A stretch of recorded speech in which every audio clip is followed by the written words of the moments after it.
Hi everyone, welcome to sweet stories by Vidhu. ఇవాళ వీడియోలో నేను మీకు రెడ్ వెల్వెట్ కేక్లో లోపల ఏమేమి వేస్తాం ఐసింగ్ చేసుకున్నప్పుడు అండ్ క్రమ్ కోట్ని ఎలా చూసుకోవాలో చూపిపోతున్నాను.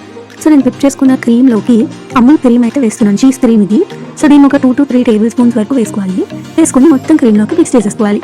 సో ఈ చీజ్ క్రీమ్ అనేది రెడ్ వెల్వెట్ కేక్స్లో వేస్తూ ఉంటారు.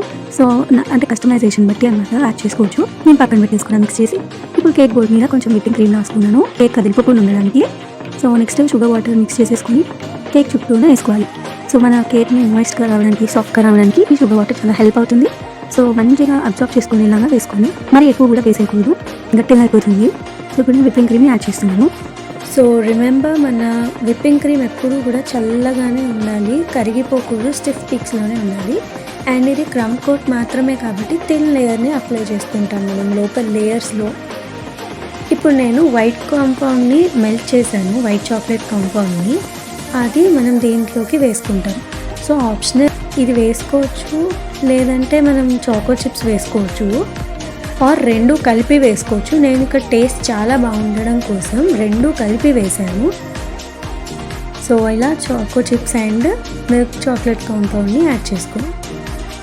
నెక్స్ట్ దీని మీద మళ్ళీ నెక్స్ట్ లేయర్ పెట్టుకొని సేమ్ ప్రాసెస్ రిపీట్ చేయాలండి. షుగర్ వాటర్ని మొత్తం అబ్జర్వ్ అయ్యేలాగా వేసి మళ్ళీ విప్పింగ్ క్రీమ్ని వేసి, ఈవెన్ మన బేస్ విరిగిపోయినా సరే దాన్ని నార్మల్గా ప్లేస్ చేసి ఈ క్రీమ్ అంతా నీట్గా కోట్ చేసి అప్లై చేసి ఫ్రిడ్జ్లో పెడితే అది సెట్ అయిపోతుంది అనమాట. ఆ పీసెస్ మనకు అసలు కట్ చేసినప్పుడు అక్కడ విరిగిపోయి ఉంది, దాన్ని మనం మళ్ళీ స్టిక్ చేసాము అనేది కూడా తెలియదు ఎవరికి.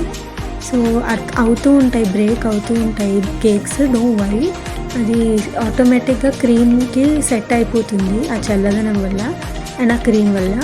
సో సెకండ్ లేయర్లో కూడా ఇలానే వైట్ చాక్లెట్ కాంపౌండ్ని అండ్ చాకో చిప్స్ని యాడ్ చేసేసి, ఇంకా నేను సేమ్ ప్రాసెస్ని మళ్ళీ చూపించకుండా, ల్యాక్ చేయకుండా లాస్ట్ లేయర్ వరకు చూపించేస్తాను.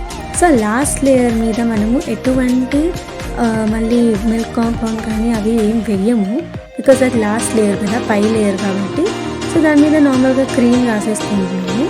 ఇది కూడా క్రమ్ కోట్లోనే థిన్గానే వేసుకుని దీన్ని ఒక 30 minutes వరకు మనం ఫ్రిడ్జ్లోనే ఉంచేయాలి. క్రమ్ కోట్ సెట్ అవ్వాలన్నమాట అదంతా. సో క్రమ్ కోట్ అంటే ఏంటి, బేసికలీ అంటే ఆ కేక్ ముక్కలు చిన్నగా విరిగిపోయి వచ్చేస్తూ ఉంటాయి. సో అవన్నీ సెట్ చేస్తామన్నమాట ఈ క్రీమ్తో.